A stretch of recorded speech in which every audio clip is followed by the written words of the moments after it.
Mother promise చేసి చెప్తున్నా, అబద్ధం చెప్పను. Push pull leg workout split అనేది బెస్ట్ వర్కౌట్ స్ప్లిట్ కాదు. Push pull legs best workout split కాదు. నేనేం ఫాలో అవను push pull legs. Push pull legs లా షోల్డర్ ఇంకా బైసెప్ ల్యాక్ అయితే అంట. ఎందుకంటే push pull leg workout split లో నీ షోల్డర్ అండ్ ఆర్మ్స్ రెండు ల్యాక్ అవుతాయి.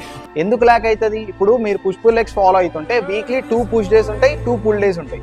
ఫస్ట్ పుష్ డే రోజు chest dominant, second push day రోజు shoulder dominant. As usual first pull day రోజు back dominant, second pull day రోజు బైసెప్ డామినెంట్ చేస్తే చాలు కదా, మీకు మంచి ఫిజిక్ అనేది బిల్డ్ అవుతుంది. Compare to push pull legs అతను చెప్పిందే ఇంకా వర్స్ట్ స్ప్లిట్ అవుతుంది. Day legs and tricep, Tuesday back bicep apps, Wednesday chest and shoulder, Thursday legs, Friday back and tricep, Saturday chest back and shoulder. దాంట్లో కూడా shoulder bicep lakh అవుతుంది.